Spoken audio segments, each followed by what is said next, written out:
Thank you for joining us at 6. I'm Ashley Godwin. We begin tonight with an alert from the U.S. Marshals office. After more than a month of searching, they are still looking for this man on your screen, 22-year-old Darius Alford. Alford is charged with capital murder in Little Rock in reference to a shooting back on May 6th on West Roosevelt Road. He's accused of killing Marvell Harris.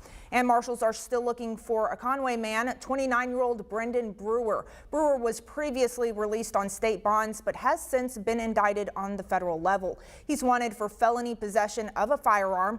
He's about 5'9" and 130 pounds. Marshals say not to approach either of the two men. They're both considered armed and dangerous. If you see them, call 911. Well, we've had quite the active week of weather, and although we had a brief moment today for your Saturday with some fair and beautiful weather, unfortunately, the threat for severe weather returns for tonight. Here's a breakdown of that severe storm outlook. It has increased since our last check-in early this morning, a wider area under that level 3 out of 5 for much of the state. So in terms of the storm hazards, we can see anything from quarter to golf ball size hail, along with damaging winds, which I do think will be the main threat. 60 to 80 mile per hour wind gusts. Fortunately, that tornado threat is very low, but we're still seeing fair skies right now. But to our west, near that Texas, Oklahoma panhandle, you can already see a complex of storms trekking across the central plains. It will eventually arrive later tonight as early as midnight for parts of the state and increasing in coverage into the overnight hours. So I'll talk about that threat, which is not our only threat this weekend for severe weather. I have those details coming up.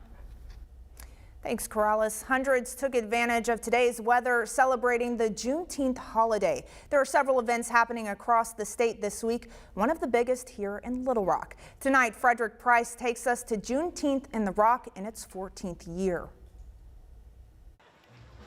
Juneteenth is not just African American history. Juneteenth is American history. Janae Jones and hundreds others gathered along 9th Street Saturday, celebrating a moment in history when slaves were officially freed back in 1865. Just think about what if we didn't know? What if we didn't know if something was going on today? How would we feel? It's why she tries to keep the history alive, so to speak, every year. On Saturday, the Mosaic Templars Cultural Center hosted their 14th Juneteenth Festival. Keith Fletcher is the director of the center. It's important to remember our Emancipation Proclamation, what that did for African Americans in the United States, to celebrate that progress. She says Black Americans played an important role in creating our nation and country. And Saturday, as a part of the celebrations, portions of 9th Street were closed and filled with different vendors.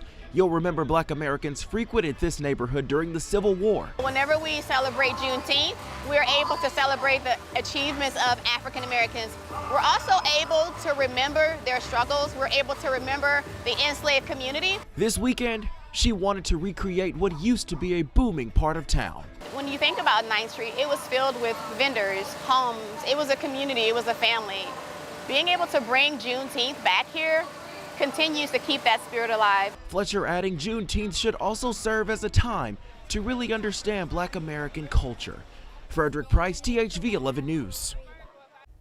And a part of those celebrations in downtown tonight, a concert from Grammy Award-winning artist Maya. Earlier today, she sat down with our very own Faith Woodard for an exclusive interview. Take a listen. What does it mean to you to be here for such a significant event? Well, it's a celebration, first of all, of emancipation of slavery, chattel slavery, that is, in our country, our nation, so rich in culture, but also a history of oppression, suppression, overcoming all of that, adversity, and celebrating the resilience of our people and the history, but also how far we've come and where we're going. And so to be here amongst the community, each other, Black-owned businesses, vendors, it's beautiful. And we'll have that full interview tonight at 10. Pine Bluff leaders are working to do their part to lower violence and bring more positivity to the city. Pastor Christopher Mack of Highland Ministries is one of those people. Today, his church held the Lower Your Gloves Conference. Kids 6 and up were invited to attend. The conference included breakout sessions aimed at providing proper outlets for young men. They also discussed mental health and educational and career opportunities. We want to knock out bullying. We want to knock out low self-esteem. We want to knock out depression. We want to knock out drugs. We want to knock out gang violence.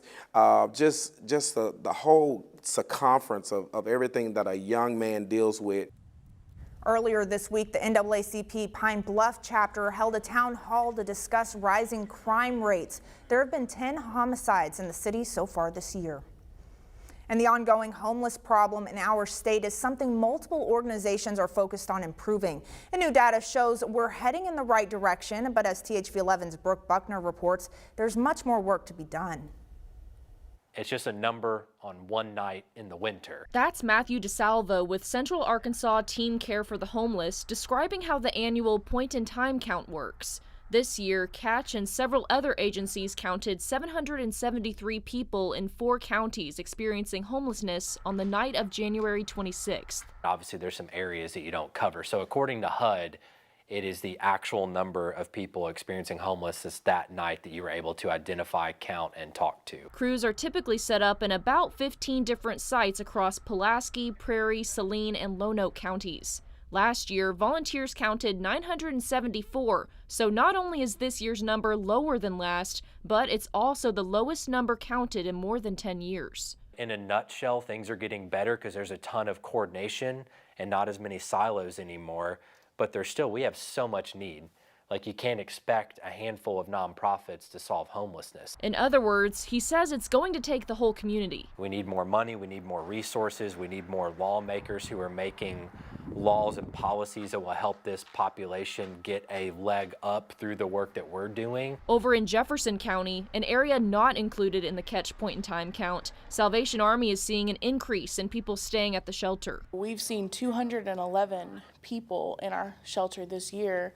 Compared to last year, there were 239 for the whole year. So we're tracking a little bit higher than last year. Lieutenant Rachel Perdue says she first noticed the increase when inflation rose. It is alarming for us to see the increase in need and not a huge increase in funding. So we're having to stretch things a little farther than normal. You can't expect organizations, some of them operating on a shoestring budget, to have everything you need to solve for homelessness. Like, it takes everybody. Brooke Buckner, THV 11 News. And DeSalvo hopes to get more volunteers before next year's point-in-time count to help them get a more accurate number.